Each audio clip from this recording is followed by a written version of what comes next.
اللہ کے رسول حضرت محمد صلی اللہ علیہ وآلہ وسلم بار بار امام حسین کو بلند کر کے دنیا کو یہ بتاتے تھے کہ یہ حسین مجھ سے ہے اور میں اس حسین سے۔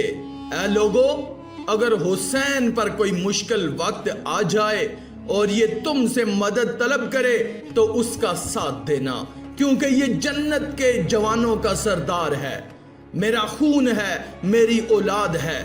لیکن افسوس، ابھی رسول اللہ کی رحلت کو تھوڑا ہی وقت گزرا تھا کہ کربلا کے میدان میں ایک طرف 9 لاکھ کا مجمع تھا تو دوسری طرف وہ حسین جس کو اللہ کے رسول اپنے کندھوں پر سوار کرتے تھے۔ امام حسین علیہ السلام اپنے نانا کی امت سے بار بار کہتے رہے کہ کیوں میرا رستہ روکا ہے؟ اے لوگوں، پہچانو، میں تمہارے نبی کا نواسا ہوں۔ کیوں 3 دن سے میرے بچوں کو پیاسا رکھا ہے؟ کیوں میرے عزیز و اقارب کو شہید کیا ہے؟ بتاؤ، کیا میں نے رسول اللہ کی شریعت میں کوئی ترمیم کی ہے؟ کسی انسان کا حق کھایا ہے؟ کسی انسان پر ظلم کیا ہے؟ اتنے میں فوج یزید ایک آواز میں کہنے لگی، اے حسین، ہم سب تجھے تیرے بابا علی کے بغض میں قتل کر رہے ہیں تاکہ یزید ہماری جھولیاں دولت سے بھر دے۔ امام حسین علیہ السلام نے فرمایا، اے لوگو، آج جس اسلام کا علم تمہارے ہاتھ میں بلند ہے، یہ علم میرے بابا علی نے بلند کیا۔ مت بھولنا، خیبر و خندق میں اگر علی نہ ہوتے تو اسلام کی فتح ناممکن تھی۔ وہ علی جس نے پوری زندگی اسلام کی تبلیغ کی، حق کو بلند کیا، رسول اللہ کی حفاظت کی، آج اس علی کو یہ اجر دے رہے ہو۔ اے لوگو، اللہ کے رسول نے بار بار میرے بابا علی کا ہاتھ بلند کر کے فرمایا تھا، جہاں حق ہوگا وہاں علی ہوگا، جہاں علی ہوگا وہاں حق ہوگا۔ اور آج اس علی اور اولاد رسول کو یہ اجر دے رہے ہو۔ اتنے میں یزید کی فوج کے سپاہ سالاروں نے دیکھا کہ کہیں فوج میں بغاوت نہ پیدا ہو جائے۔ اے شمر، کیا دیکھ رہے ہو؟ حملہ کرو۔ بس لاکھوں کی فوج نے جب رسول اللہ کے نواسے پر حملہ کیا، امام حسین علیہ السلام نے اللہ کا نام لیا اور ذوالفقار کو نیام سے نکالا۔ تاریخ گواہ ہے، ایک طرف لاکھوں کا مجمع اور ایک طرف 3 دن کا بھوکا پیاسا حسین ابن علی۔ زمین پر اس طرح کی جنگ پہلے کبھی نہیں دیکھی گئی کہ ایک تنہا انسان لاکھوں کے مجمع کو اس طرح سے فنار کر رہا ہے کہ فوج اشکیاں واپس پلٹ کر بھاگنے لگی۔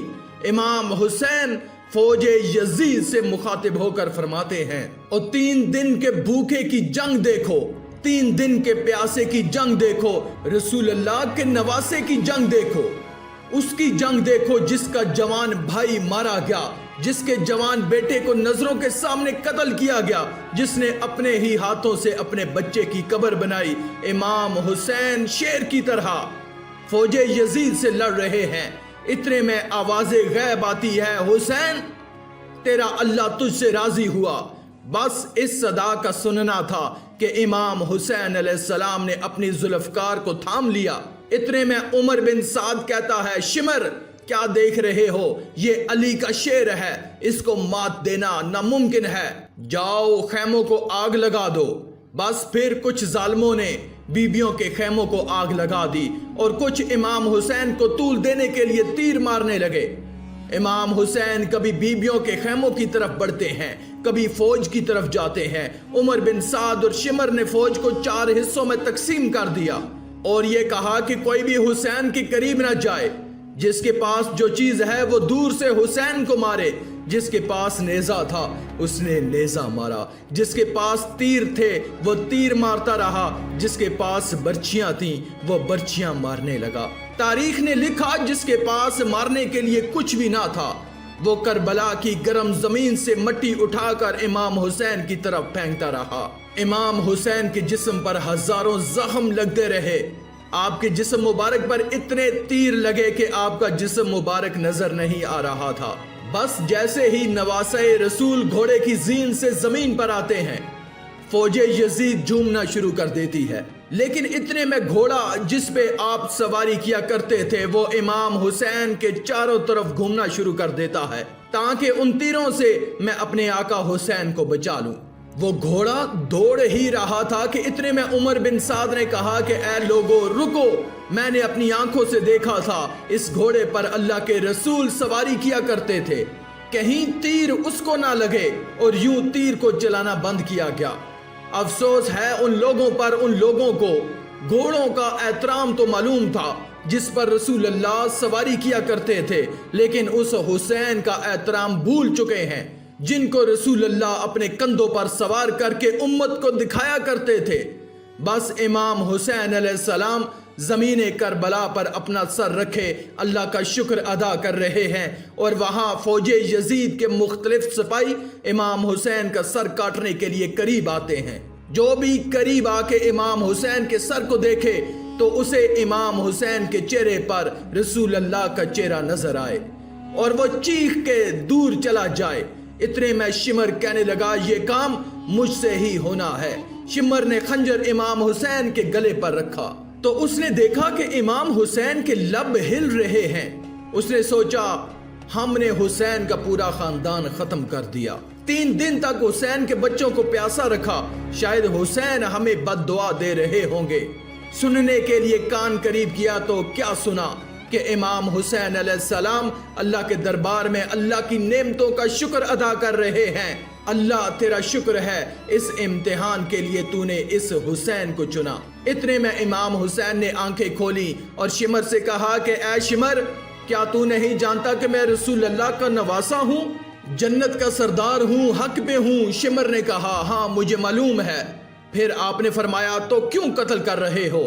تو شمر نے کہا تھا تاکہ یزید میری جھولی دنیاوی دولت سے بھر دے۔ بس یہ کہتے کہتے شمر امام حسین کا گلا کاٹتا رہا اور فوج یزید مسلسل جھومتی رہی۔ امام حسین کا سر قلم ہونے کے بعد سادات کو لوٹا گیا۔ امام حسین کے سر مبارک کو نیزے کی نوک پر بلند کر دیا گیا۔ بی بی سکینہ کو تماچے مارنے لگے، رسول اللہ کی نواسیوں کے سروں سے چادروں کو چھین لیا اور امام حسین کے جسم مبارک کی توہین کرنے لگے۔ تاریخ نے لکھا امام حسین کے جسم پر جو چیزیں تھیں ان کو لوٹنے لگے۔ اتنے میں ایک شخص امام حسین کے جسم کے قریب آیا۔ امام حسین نے ہاتھ میں ایک انگوٹھی پہنی تھی، اتارنے کی کوشش کی، نہ اتری۔ وہ انگلی کاٹ کے انگوٹھی لے گیا، آپ کے جسم مبارک کو رسیوں سے باندھ کر کربلا کی گرم زمین پر ادھر سے ادھر پھرا گیا۔ اتنے میں عمر بن سعد نے کہا کہ اے شمر، حسین اور اس کے ساتھیوں کی لاشوں کا وہ حشر کرتے ہیں کہ رہتی دنیا تک کوئی بھی یزید کے خلاف آواز نہ اٹھائے۔ سب کے جسم سے سروں کو کاٹ لو اور سب کی لاشوں کو پامال کر دو۔ زمین کربلا گواہ ہے، کہیں سے کوئی قبیلہ اٹھ جاتا ہے اور کہتا ہے کہ ہم ان کی لاشوں کو پامال ہونے نہیں دیں گے۔ کہیں بی بی ام لیلہ کا قبیلہ آتا ہے اور پھر کہتا ہے کہ ہم علی اکبر کا لاشا پامال ہونے نہیں دیں گے۔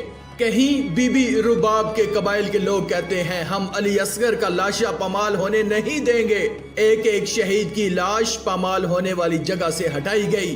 تاریخ گواہ ہے، صرف رسول اللہ کا اکیلا نواسا کربلا کی گرم زمین پر پڑا رہا اور مغرب کے گھوڑے مشرق کی طرف اور مشرق کے گھوڑے مغرب کی طرف دوڑتے رہے۔ امام حسین کا جسم پامال ہوتا رہا۔ امام جعفر صادق علیہ السلام فرماتے ہیں میرا سلام ہو میرے اس غریب دادا پر جس کی لاش کو اس طرح سے پامال کیا گیا کہ ان کی دائیں پسلیاں بائیں پسلیوں میں اور بائیں پسلیاں دائیں پسلیوں کی طرف چلی گئیں، جن کا سینہ اور پشت ایک ساتھ ہو گیا۔ سلام ہو میرے اس بے وطن حسین پر جن کے جسم مبارک کے ٹکڑوں کو زمین کربلا پر بکھیرا گیا۔ اپنی جانیں تو قربان کر دیں لیکن اسلام پر ذرا برابر بھی آنچ نہ آنے دی۔ سلام ہے، سلام ہے، سلام ہے۔ آخر میں اللہ رب العزت سے دعا ہے کہ اللہ ہمیں نیک اعمال کرنے اور برائی سے بچنے اور بچانے کی توفیق عطا فرمائے۔ آمین یا رب العالمین۔